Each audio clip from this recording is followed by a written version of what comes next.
That's the sound that my older sister heard while we were sitting together in the living room. She's like, "Do you realize that you're breathing in deeply?" We were sitting together in the living room. Actually, she was laying on a bed that we'd set up in the living room because of the fact that she was recovering from surgery. And I had no idea that I was sitting beside her, taking in these deep breaths. But I guess that's just one of the habits you pick up when you become a caregiver for someone. We'll talk more about it coming up. Hello again, everyone. I am Deborah. This is hashtag Deb Talk. And as you know, I've been away for a little bit, and I just wanted to explain why. In essence, for a year, I had to become a caregiver to my eldest sister who had major back surgery. Actually, she had a few things. She had major back surgery, she had a knee surgery, and a really scary incident on the beach. Therefore, I had to take a step back to make sure that I could support her and care for her as much as possible. But I'm really excited to be back here with you, to continue sharing with you insights, recommendations, advice, things like that, that would be able to help you navigate and thrive in the workplace while developing the right mindset for work. In the video today, I want to share a little bit about the journey of walking through this challenging chapter with my loved one and in becoming a caregiver. I have about 6 lessons that I want to share with you, and I think that these insights are going to be impactful for you.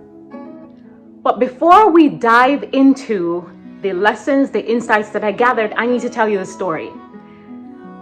Basically, my sister was coming home from church. They had this big kids church program and it was really great, and she was sitting at the stoplight just waiting for the light to change so she could turn right. While she's there waiting, a mini truck driver or person behind her wasn't paying attention and slammed into the back of her car.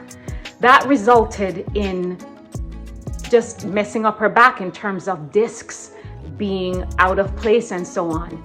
She had a minor back surgery in the hopes of correcting that. And it worked for a little bit. Unfortunately, she fell and it got just progressively worse. She started having pain in the area of her legs, side of her legs, back area. She was having numbness, tingling, numbness in her toes, coming home crying every day from work.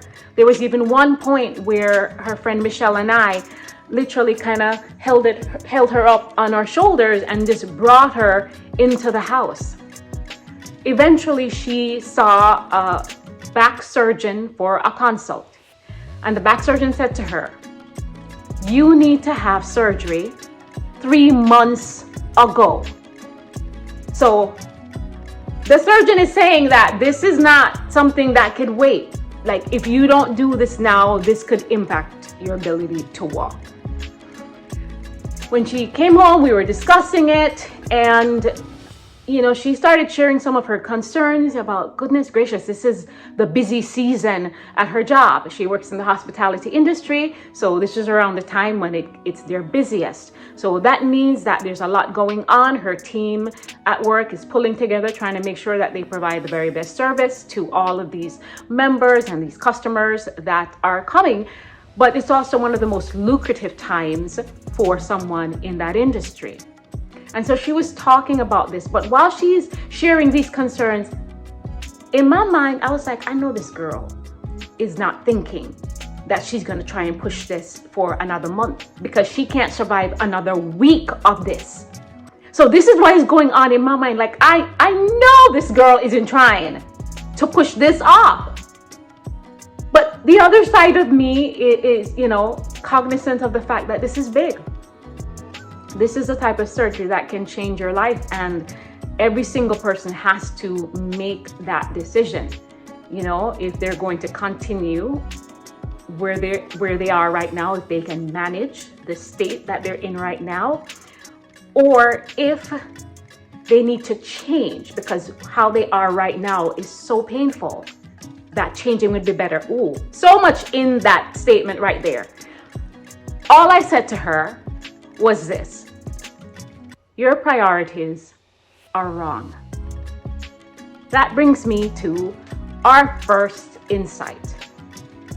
Your priorities are wrong if you put work above your health and well-being.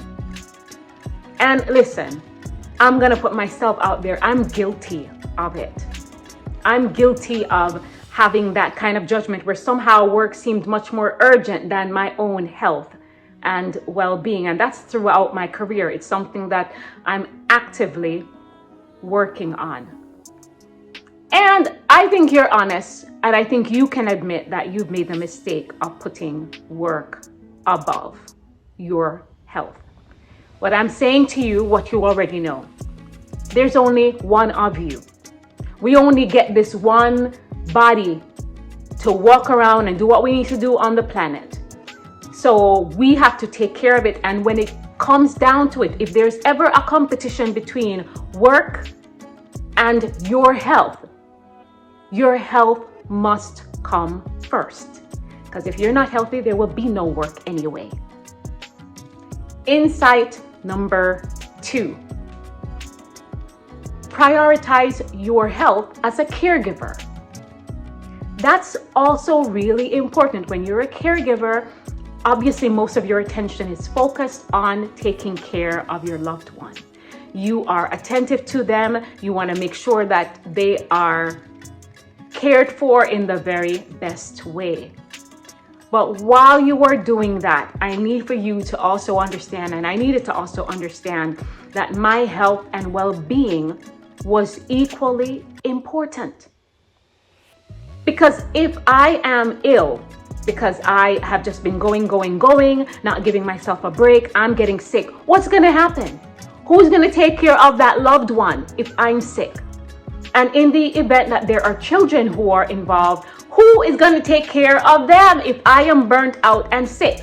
So I want you to know that you taking care of yourself as a caregiver is not a nicety.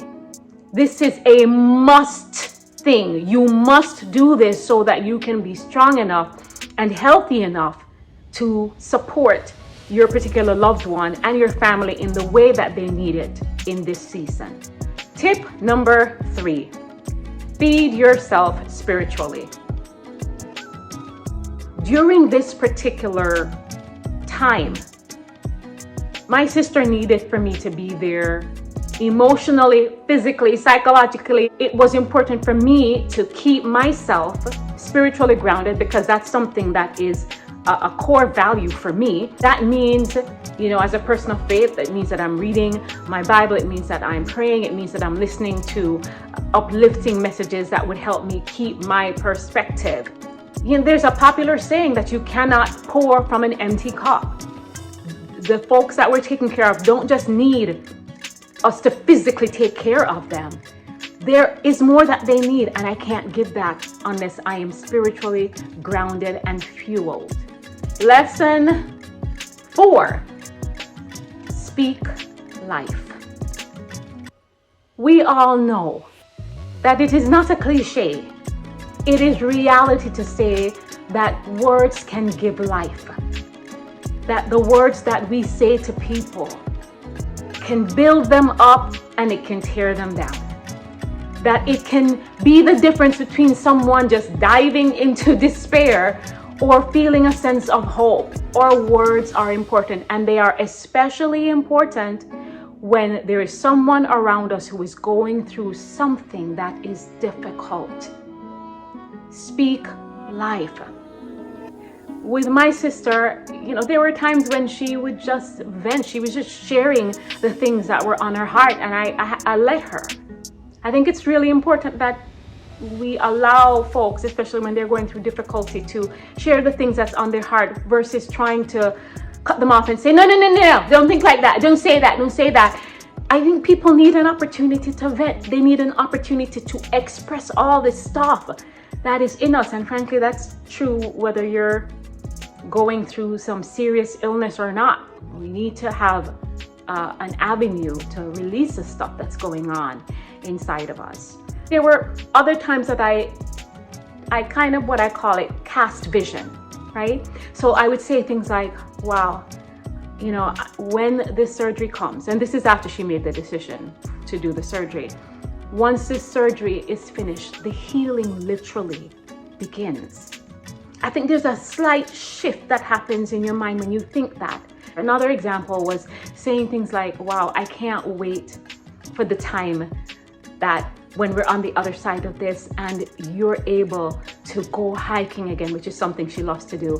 Incidentally, we literally went hiking in Jamaica, and I have nothing going on with my back, but I was just like, Lord have mercy, looking at this mountain that we were gonna hike. But Dion was up that mountain and she was leading and I was right behind her. Okay, don't judge me.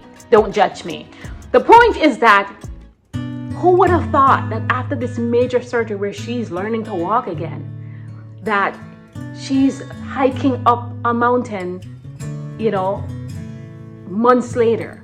Just amazing. So really grateful. I was saying things like, you know, I can't wait for us to be in a place where we could go on vacation together. With my words, I was trying to breathe hope and to in a sense help her not just look at now, but help her to look at the future. Your words are important. You have the ability and the power to speak words of life to someone who is going through a tough time, especially if you're the caregiver. And I'm saying leverage that power to speak things that are positive and uplifting. Pain changes folks, and even if they're strong people, nobody's going to be strong 100% of the time. And in those moments of struggle, be that person that would be able to say something that's uplifting, that's filled with faith and hope.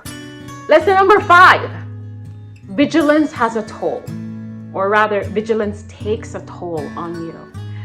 When you're constantly having to be alert, constantly having to be on guard in a sense, it becomes exhausting physically and emotionally. She's there in the hospital, and you know, there are times that she's in pain or times when she's on pain meds. So she is not thinking clearly. So these folks that are in the hospital, if you have a loved one in the hospital, they typically need for someone to be an advocate for them. And, you know, I was really serious about this job. I was going to make sure that I was a good advocate. I had a little notebook, so every time somebody would come into the room, one of the medical professionals, and, you know, they would say she needs this medication, and let's say they gave her the medication. I'm asking questions like, what is the medication for? You know, how long before it wears off? You know, just how many milligrams, blah, blah, blah, blah, blah. And it was a good thing too, because while I'm not a medical professional, you know, I encountered situations where someone would come into the room and perhaps didn't get enough time to read through the notes, and they were about to give her some medication that she had just gotten. And so because I was remaining vigilant, I was able to share that information with them. Another reason for vigilance was the fact that I encountered the hospital being short-staffed. So on our floor, for example, there were points where the nurse had so many different patients, like a number. I'm not quite sure how the nursing thing works in terms of patient to nurse, but it was a large number. Even the nurse herself was saying, we're short-staffed and it's just one nurse to so many people. And what that means is that if Dion is in a place where she's in pain, then what's going to happen is that when I call the nurse, it may take her 15-20 minutes to get there. And that's precisely what occurred. So I had to start watching at what point is this thing gonna wear off, and try to call maybe 10, 15, 20 minutes before, because it's so difficult to watch your loved one be in like ridiculous pain. Now the thing is, now that she's better, she's much better than she was before, I still find myself in a state of vigilance. That takes a toll on you. Oh, I forgot to tell you all this. So during her first surgery, we would go on little walks in the neighborhood, just maybe around the block, because that was a part of the healing. That the healing required activity. It required work that was difficult at first, but eventually, it all really led to her becoming stronger. And there was a point where I fell asleep on the couch, and this girl literally sneaked out while I was asleep, because typically I would go with her to make sure that, she doesn't trip, she doesn't fall. She literally sneaked out of the house to go walking around, and I wake up and she's not there. Ultimately, it just comes down to this. The vigilance was important at one point, but it's no longer important. So I need to be mindful that there's no longer a need. So I have to pay attention to what's going on in my body. And if I feel like I'm tense or I'm being a bit more vigilant than what the situation calls for, I literally have to talk to myself and get myself to relax. Tip number 6, accept help.